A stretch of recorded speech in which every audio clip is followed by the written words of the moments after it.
ನಾವೀಗ Tawang local site ಸೀಯಿಂಗಿಗೆ ಹೊರಟಿದ್ದೇವೆ. ಈಗ ಮಧ್ಯಾಹ್ನ 3 ಗಂಟೆ ಆಗಿದೆ. ನಾವು ಬೆಳಗ್ಗೆ ಬುಮ್ಲಾಕ್ಕೆ ಹೋಗಿ ಬಂದದ್ದು. ಮತ್ತು ಬಂದು ಸ್ವಲ್ಪ ರೂಮಲ್ಲಿ ರೆಸ್ಟ್ ತಗೊಂಡು ಹೊರಟದ್ದು. ಇವ್ರು ನೋಡಿ ಕಲ್ಲಿನ ಕೆಲಸ ಮಾಡುವವರು, ಅವರು ಒಟ್ಟಿಗೆ ಇದು ಸಹ ಮಾಡ್ತಾರೆ ನೋಡಿ, ನಿಟ್ಟಿಂಗ್ ಕೂಡ ಮಾಡ್ತಾರೆ. ಉಲ್ಲನಲ್ಲಿ ಎಂಥದ್ದು ಒಂದು ಟೊಪ್ಪಿ ಸ್ವೆಟರ್ ಮಾಡ್ತಾ ಇದ್ದಾರೆ, ಇಲ್ಲಿ ಕೆಲಸ ಮಾಡ್ತಾ ಇದ್ದಾರೆ. ಇಲ್ಲಿ ನೋಡಿ ಒಂದು ಬೇರೆ ರೀತಿಯ ಬಟ್ಟೆಯಲ್ಲಿ ಹಾಕ್ತಾರೆ ಇಲ್ಲಿ ನೋಡಿ, ಈ ರೀತಿ ಹೀಗೆ ತುಂಬಿಸುದು ಮಣ್ಣನ್ನು ಅವರು. ಕರ್ವಾಪ್ ನಾನು ವಿಡಿಯೋ ಮಾಡುವಾಗ ಅವ್ರನ್ನ ಗಾಡಿಕೊಂಡು ನಿಂತಿದ್ದಾರೆ.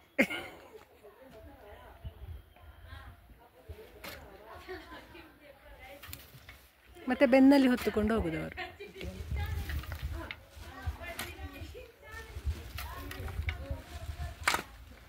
ನಮ್ಮ ಅಲ್ಲಿಯ ಬುಟ್ಟಿ 2 ಬುಟ್ಟಿ ಹಿಡಿಬೋದು ಮಣ್ಣು.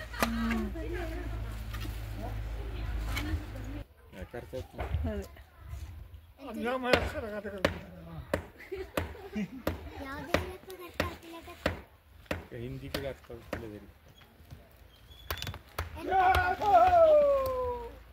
ನೋಡಿ ಅವರು ಹೇಗೆ ಭಾರ ತಕೊಂಡು ಹೋಗ್ತಾರೆ ಅಂತ ನೋಡಿ.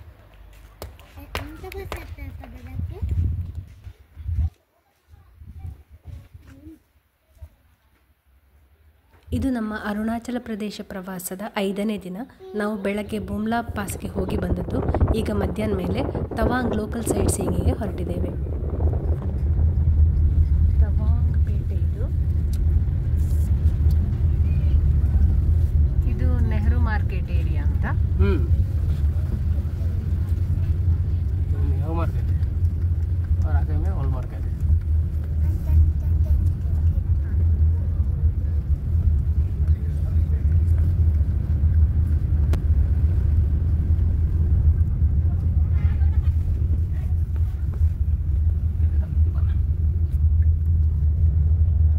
ಮೆಡಿಕಲ್ ಇದು ಓಲ್ಡ್ ಮಾರ್ಕೆಟ್ ಏರಿಯಾ. ನಮಗೆ ಮಧ್ಯಾಹ್ನದ ಊಟ ಆಗಿರಲಿಲ್ಲ, ಹಾಗಾಗಿ ನಾವು ಡ್ರೈವರ್ ಹತ್ರ ಒಂದು ಪ್ಯೂರ್ ವೆಜ್ ಹೋಟೆಲ್ಗೆ ಕರ್ಕೊಂಡು ಹೋಗಲಿಕ್ಕೆ ಹೇಳಿದ್ದು. ನಾವು ಬುಮ್ಲಾದಿಂದ ಬರುವಾಗ ದಾರಿಯಲ್ಲಿ ಒಂದು ಮೊನಾಸ್ಟ್ರಿಯಲ್ಲಿ ಫ್ರೀ ಊಟ ಇತ್ತು, ಪ್ರಸಾದ ಭೋಜನ ಇತ್ತು. ಅವರು ಡ್ರೈವರ್ ಹೇಳಿದ್ರು ನೀವು ಅಲ್ಲಿ ಊಟ ಮಾಡಿ ಅಂತ. ಆದರೆ ನಮಗೆ ಅಷ್ಟೊತ್ತಿಗೆ ಸ್ವಲ್ಪ ಹೊಟ್ಟೆ ತೊಳಿಸ್ತಾ ಇತ್ತು, ನಮಗೆ ಅಲ್ಲಿ ಊಟ ಮಾಡಬೇಕು ಅಂತ ಅನ್ನಿಸ್ಲಿಲ್ಲ. ಹಾಗಾಗಿ ನಾವು ಸೀದಾ ಬಂದೆವು.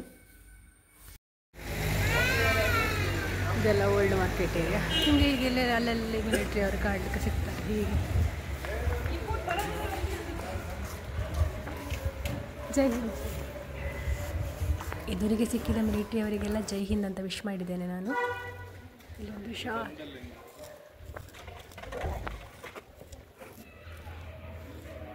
ಇಲ್ಲಿ ಮಂಗಳವಾರ ಹೆಚ್ಚು ಅಂಗಡಿಗಳು ಕ್ಲೋಸ್ ಇರ್ತದಂತೆ, ವಾರದ ರಜೆ ಮಂಗಳವಾರ ಅಂತ. ಇಲ್ಲಿ ಇದು ಪೇಟೆ, ತವಾಂಗ್ ಪೇಟೆ. ಇದು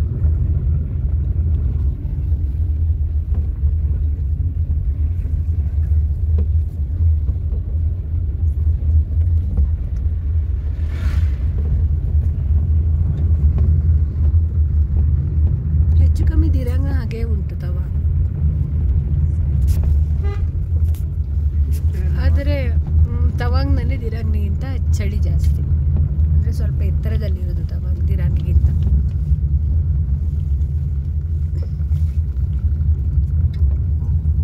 ಇಲ್ಲೆಲ್ಲ ಭತ್ತದ ಗದ್ದೆ ಉಂಟು, ಅದೆಲ್ಲ ಈಗ ಕೊಯ್ಲಾಗಿ ಡ್ರೈ ಉಂಟು. ಅಲ್ಲಿ ಪ್ಲಾಟ್ಫಾರ್ಮ್ ಮಾಡಿದ್ದಾರೆ, ಹಾಗೆ ತುಂಬ ಕಡೆ ಉಂಟು.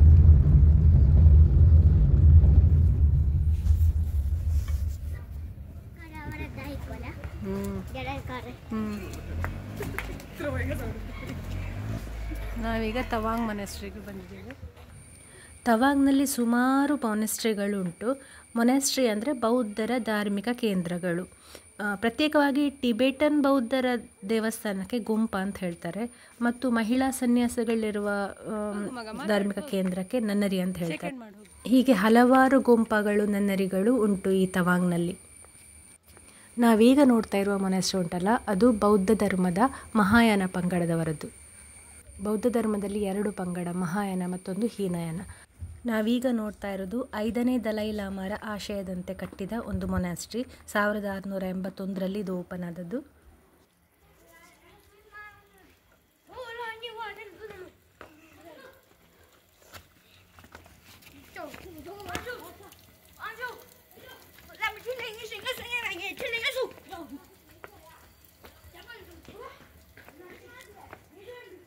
ಸುಮಾರು 450ಕ್ಕಿಂತಲೂ ಹೆಚ್ಚು ಬೌದ್ಧ ಸನ್ಯಾಸಿಗಳು ಇಲ್ಲಿ ವಾಸ ಮಾಡ್ತಾ ಇದ್ದಾರೆ.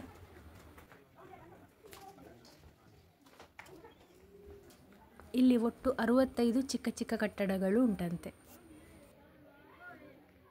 ಇದು ಏಷ್ಯಾದಲ್ಲೇ ಅತಿ ದೊಡ್ಡ ಮೊನಾಸ್ಟ್ರಿ ಮತ್ತು ಜಗತ್ತಿನಲ್ಲಿನ 2ನೇ ಅತಿ ದೊಡ್ಡ ಮೊನಾಸ್ಟ್ರಿ. ಜಗತ್ತಿನಲ್ಲಿ ಅತಿ ದೊಡ್ಡ ಮೊನಾಸ್ಟ್ರಿ ಇರೋದು ಟಿಬೆಟ್ನಲ್ಲಿ. 1844ರಲ್ಲಿ ಈಸ್ಟ್ ಇಂಡಿಯಾ ಕಂಪನಿಯವರು ಇಲ್ಲಿ ಏನೋ ಒಂದು ಒಪ್ಪಂದ ಮಾಡಿಕೊಂಡಿದ್ರಂತೆ. ವಾರ್ಷಿಕ 5,000 ರೂಪಾಯಿ ಆಗಿನ ಕಾಲದಲ್ಲಿ ಇಲ್ಲಿನವರು ಕೊಡಬೇಕಿತ್ತಂತೆ ಆಗ ಈಸ್ಟ್ ಇಂಡಿಯಾ ಕಂಪನಿಗೆ. ಆಗ ಈಗಿನ ಅಸ್ಸಾಂ ಮತ್ತು ಅರುಣಾಚಲ ಪ್ರದೇಶದ ಭಾಗದಲ್ಲೆಲ್ಲ ಈ ಮೊನಾಸ್ಟ್ರಿಯವರು ಸಂಚರಿಸಿ ಆ ದುಡ್ಡನ್ನು ಸಂಗ್ರಹಿಸ್ತಾ ಇದ್ರಂತೆ. ಈ ಮೊನಾಸ್ಟ್ರಿ ಬಗ್ಗೆ ಒಂದು ದಂತಕಥೆ ಉಂಟು. 5ನೇ ದಲೈ ಲಾಮಾ ಅವರು ಕಟ್ಟಿಸಿದ್ದಲ್ವ ಇದು. ಕಟ್ಟುವವರು ಬಂದು ಕೇಳಿದ್ರಂತೆ ಎಷ್ಟು ವಿಶಾಲಕ್ಕೆ ಇದನ್ನು ಕಟ್ಟಬೇಕು ಅಂತ. ಆಗ ಅವರು ಈ ಉಲ್ಲನಿನ ನೂಲಿನ ಒಂದು ಉಂಡೆ ಕೊಟ್ಟರಂತೆ ಅವರಿಗೆ. ಇದನ್ನು ಬಿಡಿಸಿ ಸುತ್ತ ಬಿಡಿಸಿ ಒಮ್ಮೆ ಎಷ್ಟು ವಿಸ್ತೀರ್ಣದಲ್ಲಿ ಇದು ನಿಲ್ತದೆ ಅಷ್ಟು ಅಗಲಕ್ಕೆ ಕಟ್ಟಿ ಅಂತ ಹೇಳಿದ್ರಂತೆ. ಎಂಟ್ರೆನ್ಸಿನಿಂದ ಇಲ್ಲಿ ತನಕ ನೋಡಿ ನಾವು ಹತ್ತಿಕೊಂಡು ಬಂದಿದ್ದೇವೆ. ಸ್ಟೆಪ್ ಬೈ ಸ್ಟೆಪ್ ಅಂದರೆ ಅಲ್ಲಲ್ಲಿ ನಮಗೆ ಕಟ್ಟಡಗಳು ಉಂಟು. ಇಲ್ಲಿ ಎತ್ತರದ ಜಾಗದಲ್ಲಿ ಪ್ರೇಯರ್ ಹಾಲ್ ಇರುವಂಥದ್ದು ಎತ್ತರದ ಜಾಗದಲ್ಲಿ ನೋಡಿ. ತವಾಂಗ್ ಕಣಿವೆ ಇಲ್ಲಿಂದ ಎಷ್ಟು ಚಂದಕ್ಕೆ ಕಾಣ್ತದೆ ಅಂತ.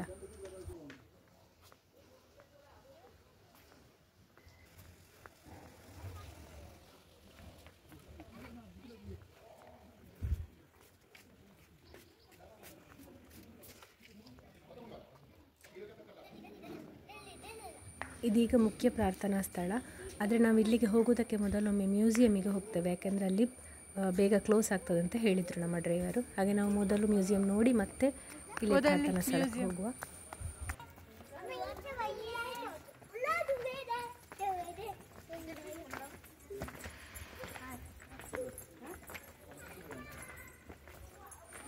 ಬೌದ್ಧ ಧರ್ಮಕ್ಕೆ ಸಂಬಂಧಿಸಿದ ಅಮೂಲ್ಯವಾದ ಪುರಾತನ ಗ್ರಂಥಗಳು 200ಕ್ಕೂ ಹೆಚ್ಚು ಗ್ರಂಥಗಳು, ಹಸ್ತಪ್ರತಿಗಳು ಇಲ್ಲಿ ಉಂಟಂತೆ. ಇಲ್ಲಿ ನಾವು ಮ್ಯೂಸಿಯಮಿಗೆ ಹೋದದ್ದು. 20 ರೂಪಾಯಿ ಟಿಕೆಟ್ ತೆಗಿಬೇಕಲ್ಲಿ. ಅಲ್ಲಿ ಹೆಚ್ಚು 17ನೇ ಶತಮಾನಕ್ಕೆ ಸಂಬಂಧಿಸಿದ ವಸ್ತುಗಳುಂಟು. ದಲೈ ಲಾಮಾ ಅವರು ಉಪಯೋಗಿಸಿಕೊಂಡಿದ್ದದ್ದು, ಅವರ ಅಮ್ಮ ಯೂಸ್ ಮಾಡಿಕೊಂಡಿದ್ದದ್ದು ಹಾಗೆಲ್ಲ 17ನೇ ಶತಮಾನದ ವಸ್ತುಗಳು ಇಲ್ಲಿ ಜಾಸ್ತಿ ಇರುವಂಥದ್ದು. ಅಂದರೆ ಬೌದ್ಧರಿಗೆ ತುಂಬ ಮಹತ್ವ ಇರುವಂಥದ್ದು ಅಂತ ಅನ್ನಿಸ್ಬೋದು. ದಲೈ ಲಾಮಾ ಅವರ ಗುರುಗಳಲ್ವ. ಹಾಗೆ ತುಂಬ ವಿಶಾಲವಾದ ಜಾಗದಲ್ಲಿ ಹರಡಿಕೊಂಡುಂಟು. ಅಂದರೆ ಮೊನಾಸ್ಟ್ರಿ ಕಾಂಪ್ಲೆಕ್ಸ್ ಅಂತ ಹೇಳ್ಬೋದು. ಅಲ್ಲಿ ಅಂದರೆ ಸಣ್ಣ ಸಣ್ಣ ಕಟ್ಟಡಗಳು ಅಲ್ಲಲ್ಲಿಯಾಗಿ ನಾನು ತೋರಿಸಿದ್ದಲ್ಲ ಬರುವಾಗ. ಇದು ಭಾರತದ ಅತಿ ದೊಡ್ಡ ಮೊನಾಸ್ಟ್ರಿ ಅಂತೆ. 14ನೇ ಶತಮಾನದಲ್ಲಿ ಕಟ್ಟಿದ್ದಂತೆ ಇದು. ಈಗ ಇಲ್ಲಿ 10 ಡಿಗ್ರಿ ಸೆಲ್ಸಿಯಸ್ ಇರೋದು. ಚಳಿ ಆಗ್ತಾ ಉಂಟು. ಹೇಗೆ ನೆಲ ನೋಡಿ, ಮರದ ನೆಲ. ಇಲ್ಲಿಗೆ ಪ್ರೇ ಮಾಡಲಿಕ್ಕೆ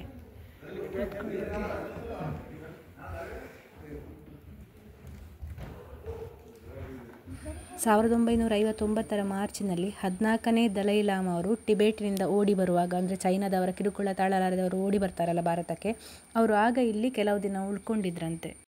50 ವರ್ಷಗಳ ನಂತರ ಅಂದರೆ ನವೆಂಬರ್ 8, 2009ರಲ್ಲಿ ದಲೈ ಲಾಮಾ ಅವರು ಪುನಃ ಇಲ್ಲಿಗೆ ಬಂದಿದ್ರಂತೆ. ಆಗ ತುಂಬ ಸಂಭ್ರಮದಲ್ಲಿ ಆಚರಿಸಿದ್ರಂತೆ ಅವರು ಬಂದಾಗ. ಮತ್ತು 2017ರಲ್ಲಿ ಪುನಃ ಒಮ್ಮೆ ಇಲ್ಲಿಗೆ ಭೇಟಿ ಕೊಟ್ಟಿದ್ರಂತೆ ಅವರು.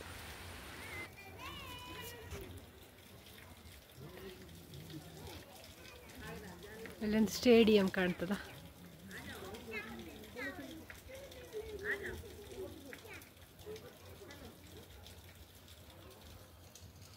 ಮತ್ತು ಅಲ್ಲೊಂದು ಬುದ್ಧನ ಸ್ಟ್ಯಾಚ್ಯೂ, ಅದು ಬಿಗ್ ಬುದ್ಧ ಸ್ಟ್ಯಾಚ್ಯೂ. ಅಲ್ಲಿಗೆ ನಾವು ಮತ್ತೆ ಹೋಗ್ಲಿಕ್ಕುಂಟು. ಅಪ್ಪನೇ ಅರುಣಾಚಲದಲ್ಲಿ ಎಲ್ಲಿ ನೋಡಿದ್ರು ಹೀಗೊಂದು ಸೌದೆಯ ರಾಶಿ ಅಲ್ಲಲ್ಲಿ. ಅಂದರೆ ಹೆಚ್ಚಿನವರು ಸೌದಿಯಲ್ಲಿ ಅಡುಗೆ ಮಾಡೋದಲ್ಲ. ಮೊನಾಸ್ಟ್ರಿಯನ್ನು ಕೂಡ ಬಿಟ್ಟಿಲ್ಲ. ಎಲ್ಲ ಸೌದೆಯ ರಾಶಿ. ಇಲ್ಲೊಂದು ಬೆಕ್ಕು ನೋಡಿ, ಎಷ್ಟು ದಪ್ಪ ಉಂಟು ಬೆಕ್ಕು.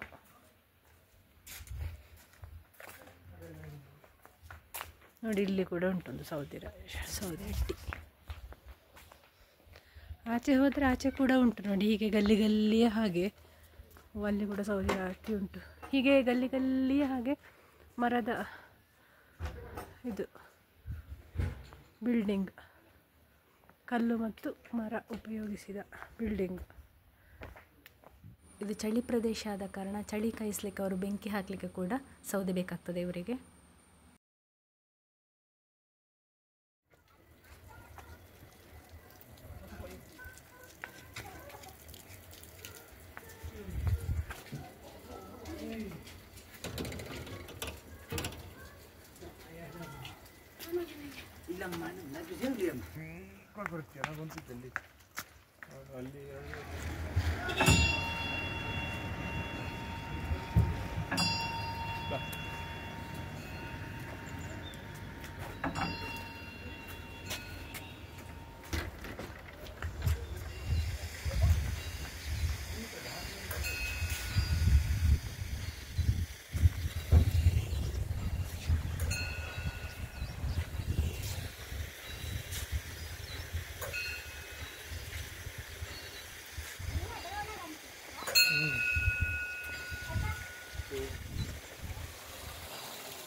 ನೀರಿನ 4 ತಿಂಗಳು ತಿರುಗು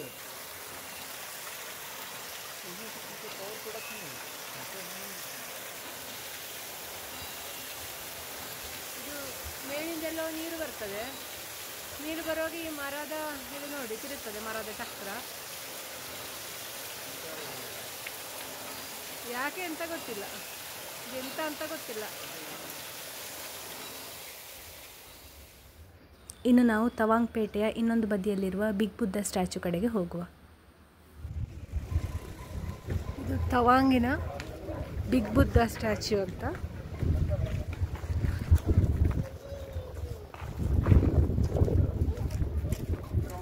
ಈ ಬಿಗ್ ಬುದ್ಧ ಸ್ಟ್ಯಾಚ್ಯೂ ಉಂಟಲ್ಲ, ನಮಗೆ ತವಾಂಗ್ನ ಎಲ್ಲಿಂದ ನೋಡಿದರೂ ಕೂಡ ಇದು ಕಾಣ್ತದೆ. ಇಡೀ ತವಾಂಗ್ನಿಂದ ಕಾಣ್ತದೆ ಇದು ಮತ್ತು ಮೊನೆಸ್ಟ್ರಿ ಕೂಡ ಹಾಗೆ. ನಾವು ಆಗ ಬುಮ್ಲಾಕ್ಕೆ ಹೋದದ್ದು ಇದೇ ರೂಟಿನಲ್ಲಿ, ಹಾಗೆ ಹೋದದ್ದು ನಾವು.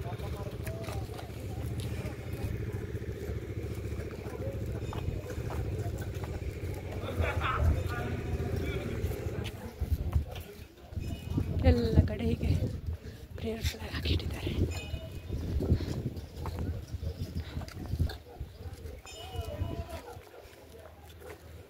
ಚಳಿ 10 ಡಿಗ್ರಿ ಸೆಲ್ಸಿಯಸ್.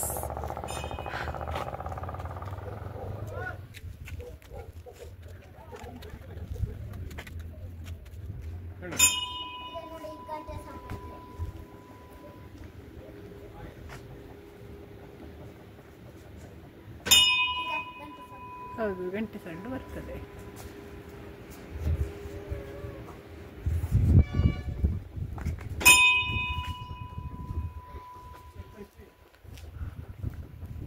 ಗಾಳಿ ನೋಡಿ ಇಲ್ಲಿ ಹೇಗೆ ಅಂತ. ಮೊದಲೇ ಚಳಿ, ಅದರ ಮೇಲೆ ತಣ್ಣಗೆ ಕೊರೆಯುವ ಗಾಳಿ. ಆಗ ನೋಡಿ ನಾವು ಬೊಂಬ್ಲಾದಿಂದ ಬಂದದ್ದು ಕೂಡ ಇದೇ ದಾರಿಯಲ್ಲಿ. ಹೆಲಿಪ್ಯಾಡ್ ಉಂಟಿಲ್ಲಿ.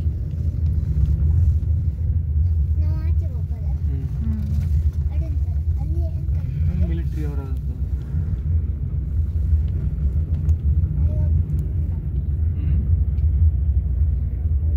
ನಾವೀಗ ತವಾಂಗ್ ವಾರ್ ಮೆಮೋರಿಯಲ್ಗೆ ಹೋಗ್ತಾ ಇದ್ದೇವೆ.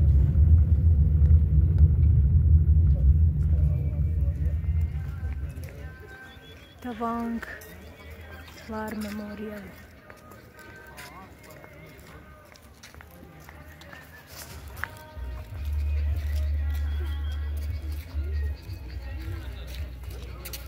ತವಾಂಗ್ ಸೈಟ್ ಸೀಯಿಂಗಲ್ಲಿ ನಮ್ಮ ಲಾಸ್ಟ್ ಪ್ಲೇಸ್ ಇದು. ಇನ್ನು ನಾಳೆಯಿಂದ ನಾವು ಹೊರಡುದೆ.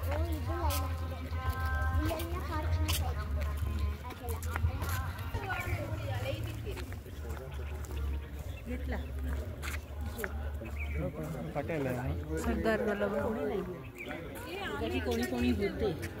ಇಲ್ಲಿ ಒಂದು ವಲ್ಲಭಭಾಯಿ ಪಟೇಲ್ ಅವರದ್ದು ಮೂರ್ತಿ ಉಂಟು ನೋಡಿ. ಅಜಿತ್ ಹೈ ಅಭಿತ್.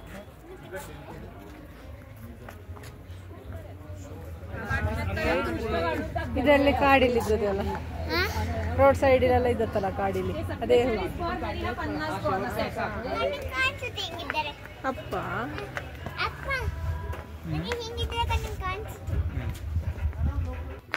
1962 ಇಂಡೋ ಚೈನಾ ವಾರ್ನಲ್ಲಿ ಹುತಾತ್ಮರಾದವರ ನೆನಪಿನಲ್ಲಿ ಕಟ್ಟಿದ ಒಂದು ಕಟ್ಟಡ ಇದು.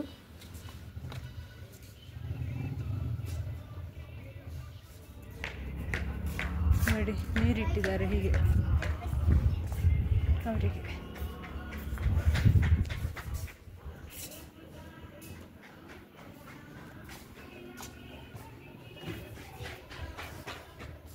ಇಲ್ಲಿ ಹುತಾತ್ಮರಾದವರೆಲ್ಲರ ಹೆಸರು ಬರ್ಕೊಂಡುಂಟು ನೋಡಿ. ಯಾವ ಬೆಟಾಲಿಯನ್ ಅವರು, ಪಂಜಾಬ್ನವರು.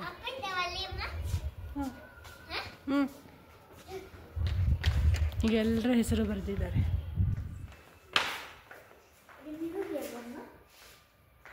ಸುಬೇದಾರ್ ಜೋಗಿಂದರ್ ಸಿಂಗ್,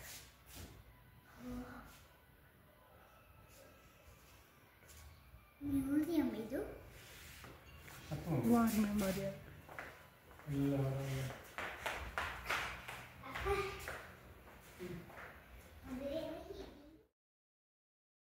ನೋಡಿ ಇಲ್ಲಿ ಬುಮ್ಲಾ ಸೆಕ್ಟರ್ ಇದ್ದು ಸರಿ ಮ್ಯಾಪ್ ಉಂಟು ನೋಡಿ. ನಾವಿಲ್ಲಿ ಸೆಲಾದಿಂದಾಗಿ ಬಂದದ್ದು, ಸೆಲಾದಿಂದಾಗಿ ಬಂದು ಜಂಗ್ ಬಂದು ಮತ್ತು ಇಲ್ಲಿ ಹೀಗೆ ತವಾಂಗಿಗೆ ಬಂದದ್ದು. ಮತ್ತು ಇಲ್ಲಿಂದ ಹೀಗೆ ಪಿಟಿಸೋ ಇಲ್ಲಿ ಆಗಿ ಹೀಗೆ ಬುಮ್ಲಕ್ಕೆ ಹೋದದ್ದು, ಗಡಿಗೆ ಹೋದದ್ದು. ಇಲ್ಲಿ ಗಡಿ ಈಚೆ ಚೈನಾ, ನಾವಿಲ್ಲಿ ಬುಮ್ಲಕ್ಕೆ ಹೋದದ್ದು ನೋಡಿ ಹೀಗೆ.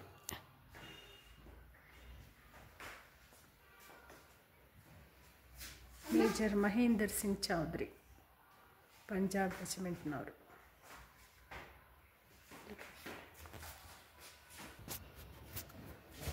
ಇವರು ಮಹೇಂದರ್ ಸಿಂಗ್ ಚೌಧರಿ ಅವರು, ಮೇಜರ್ ಮಹೇಂದ್ರ ಸಿಂಗ್ ಚೌಧರಿ ಅವರು. ಅವರ ಪೋಸ್ಟ್ ಉಂಟಲ್ಲ, ಚೈನಾದವರಿಂದ ಅಟ್ಯಾಕ್ ಆದಾಗ ಇವ್ರ ಹತ್ರ ಎಂತ ಇರಲಿಲ್ಲ ಅಂತ ಗೌರ್ಮೆಂಟ್ ಹೇಳಿದಂತೆ ಅವ್ರಿಗೆ, ನೀವು ವಿತ್ಡ್ರಾ ಮಾಡಿ ಈಚೆ ಬನ್ನಿ ಅಂತ ಹೇಳಿ. ಆದರೆ ಅವರು ಅದಕ್ಕೆ ಒಪ್ಪಲಿಲ್ಲಂತೆ. ಅವರು ಗಾಯ ಆಗಿ ಸಾಯೋ ತನಕ ಹೋರಾಡಿದ್ದಾರಂತೆ. ಅವರು ಉಪಯೋಗಿಸ್ತಿದ್ದ ಮಗ್ಗು, ಅವರ ಬುತ್ತಿ, ಅವರ ಹೆಲ್ಮೆಟ್, ಇದೆಲ್ಲ ಹೆಲ್ಮೆಟ್.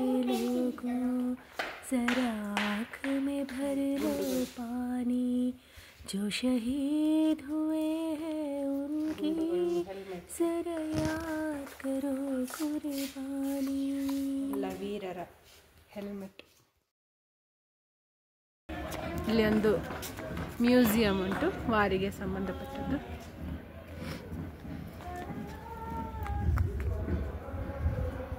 ಇವರು ಮೇಜರ್ ಬಾಬ್ ಖಟ್ಟಿಂಗ್ ಅಂತ ಅವರ ಹೆಸರು. 1951ರಲ್ಲಿ ಈ ತವಾಂಗ್ ಅಂತ ಹೇಳುವ ಜಾಗ ಭಾರತಕ್ಕೆ ಬಂದದ್ದು. ತವಾಂಗ್ ಭಾರತಕ್ಕೆ ಸೇರಲಿಕ್ಕೆ ಮುಖ್ಯ ಕಾರಣ ಇವರೇ ಅಂತೆ. ಇವರು ತವಾಂಗಿನವರೇ, ಮೊನ್ಪಾ ಟ್ರೈಬಿಗೆ ಸೇರಿದವರು ಇವರು. ಅವರಿಗೆ ಸಂಬಂಧಪಟ್ಟ ಮ್ಯೂಸಿಯಂ ಇಲ್ಲಿ, ಮೇಜರ್ ಬಾಬ್ ಖಟ್ಟಿಂಗ್ ಮ್ಯೂಸಿಯಂ ಅಂತ ಅವರ ವಸ್ತುಗಳೆಲ್ಲ ಉಂಟಿಲ್ಲಿ. Tawang view park ಉಂಟಿಲ್ಲ.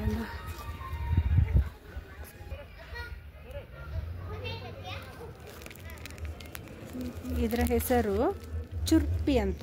ಇದು ಯಾಕಿನ ಹಾಲನ್ನು ಕುದಿಸಿ ಮಾಡಿದ್ದು.